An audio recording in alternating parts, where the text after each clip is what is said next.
So the minor capitulation situation is being talked about a little bit more in the mainstream crypto media and mainstream, getting pushed out to Yahoo and all these different outlets and stuff like that. So I predicted this a month and a half, 2 months ago, and I wanted to do a little bit different format for this video where I do a screencast and everything, but I just have not had time. I want to get you guys a video, talk about FTX, talk about some of the broader market, crypto market stuff, and then just talk about just the economy in general and some of the FTX stuff, some of this, a bunch of different stuff, and what kind of opportunities I see in the way I see this whole thing playing out. Like I said, and you guys can go back in my videos and look at the video that I posted a month and a half, 2 months ago, where I said there's going to be a huge minor capitulation happening. And actually, in some of the articles, they're saying that this minor capitulation is the worst. And these articles just came out, in the last week or so. This minor capitulation is the worst that has been seen in the last 8 years. Now, there's a couple reasons for that I predicted previously. For one, you have a lot of the GPU miners getting washed out because Ethereum switching from proof of work to proof of stake at a time when the crypto market is down, and that we naturally would have been in a crypto bear market in the first place. Secondly, energy costs have went way up, so that strangled a lot of these miners. And then secondly, some of these mining outfits that had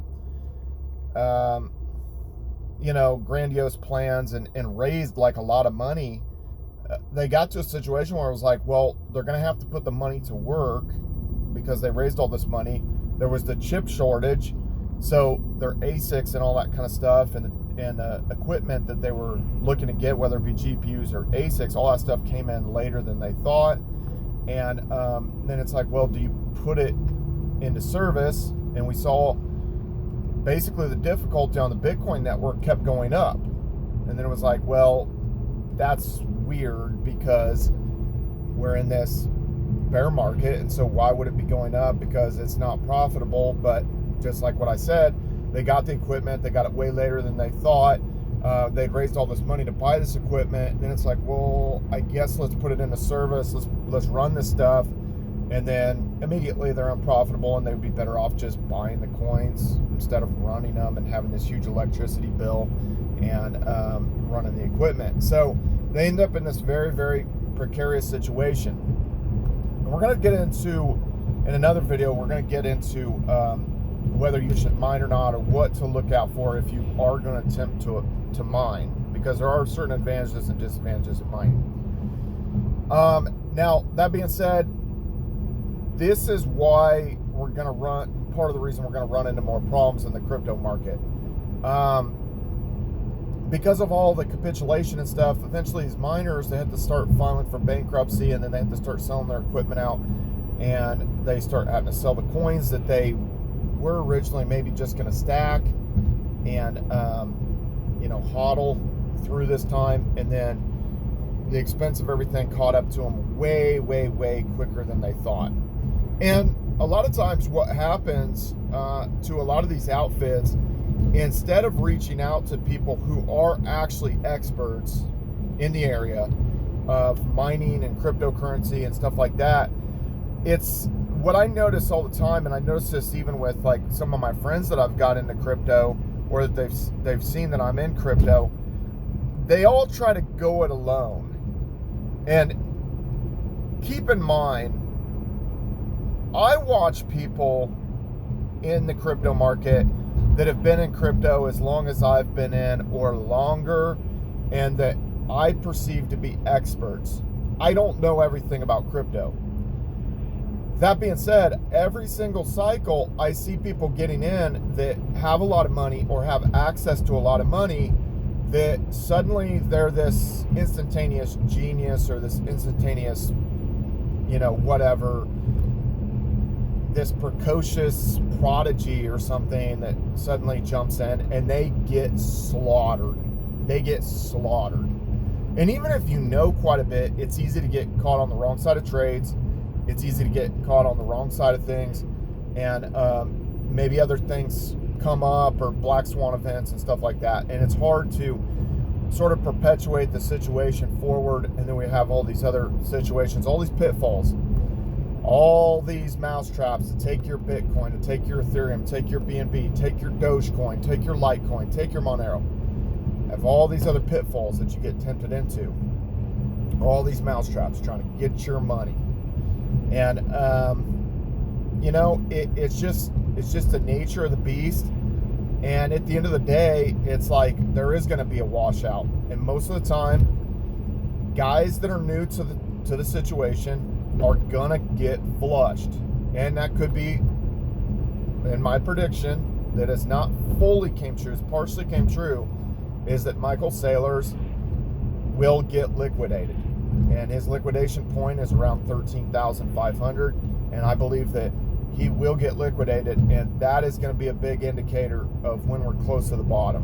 When it breaks a guy's back that has went that deep into it and been this boisterous, you know, supporter of Bitcoin, and there'll be others too that'll get flushed out because it's his first cycle. And think about your first cycle.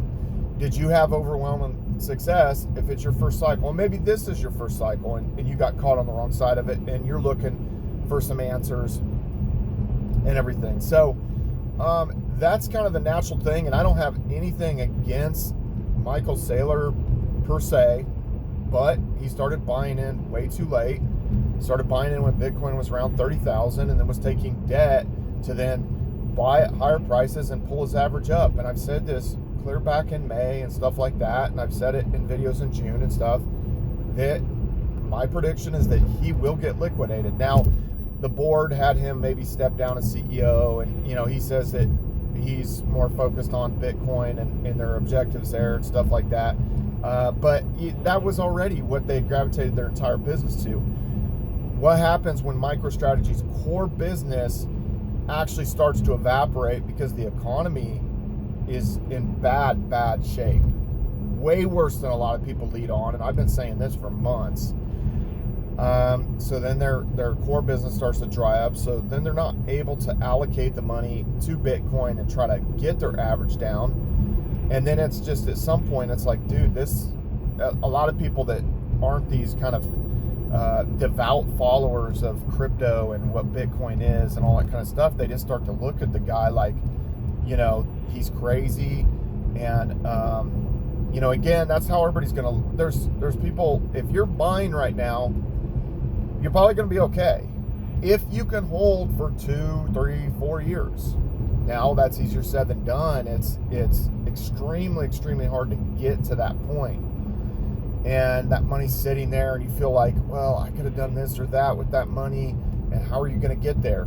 If you don't time it right and you don't come in with enough economic energy, it's very tough. So Michael Saylor's going to end up in the same situation where suddenly he comes and he's suddenly looking like this genius. He gets too greedy. He thinks that the cycle's going to be way stronger than it ends up being. And then people start looking at him like he's just some clown. You know? I mean, that's just the natural situation that occurs in these crypto markets. You can suddenly go from genius to clown very quickly. Now, so what do we have to see with this minor capitulation? What's going to happen is more and more bankruptcies, unfinished mining outfits and projects. We're already seeing that. Some of these mining outfits in Texas, in various different places. So some of that equipment is going to start to hit the market, and then they're going to have to sell their coins. They're going to be pressed out. If they fall for bankruptcy, it could happen in a liquidation proceeding, you know, through the court system, and it's just part of their assets. It gets liquidated. So they're forced to sell, or they sell to save themselves and pay their electric bill and try to keep up with their creditors. So that's going to happen, and that's going to happen to big mining outfits. That's going to happen to small mining outfits. Now, with the FTX situation, we still haven't seen the full fallout from that.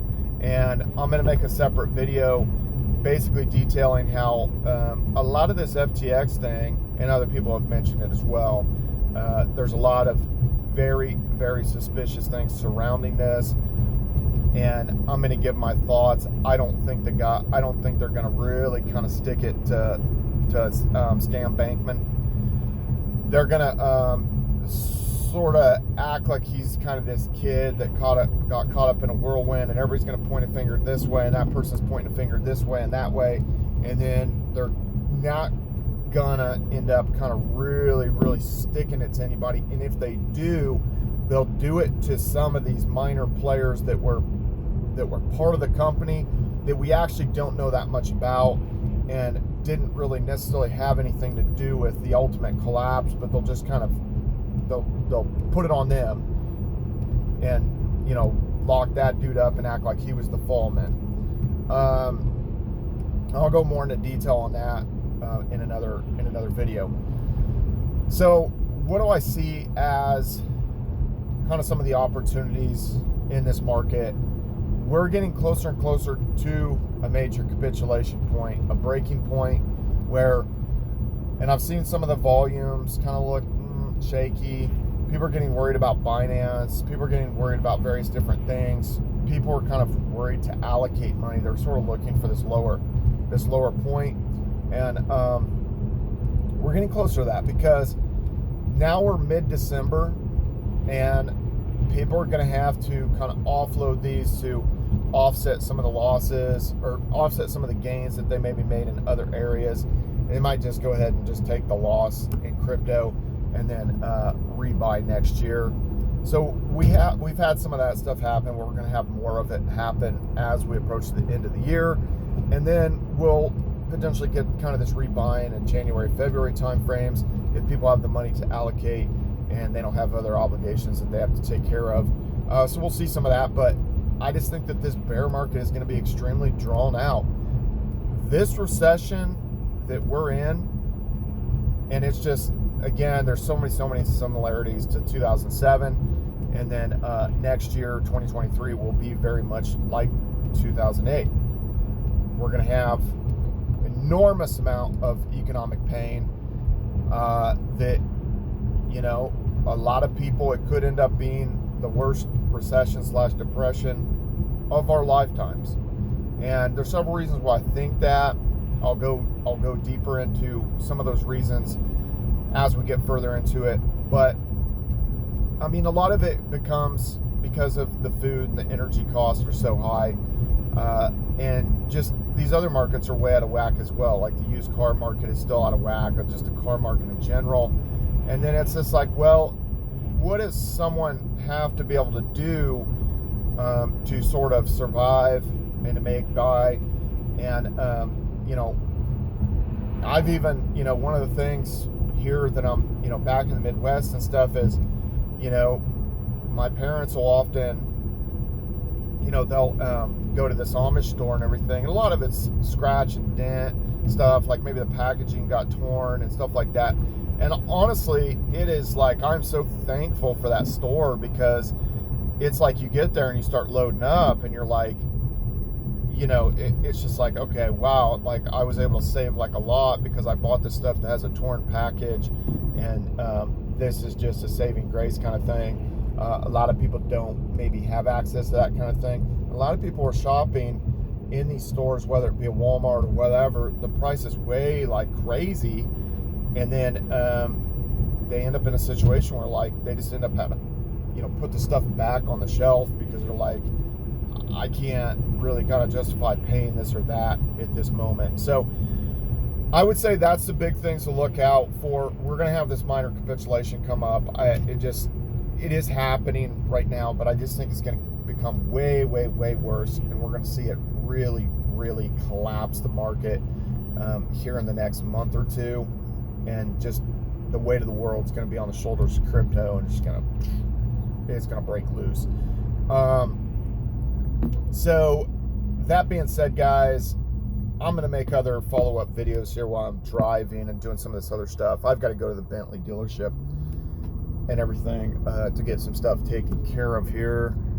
So I'll do some videos in there, and they'll probably be upset with me because I'm going to use their showroom as a little video room. So anyway, that being said, guys, follow me on all social media at Brian Phobos, YouTube, Instagram, Steemit, Twitter, Hive, DTube, everywhere.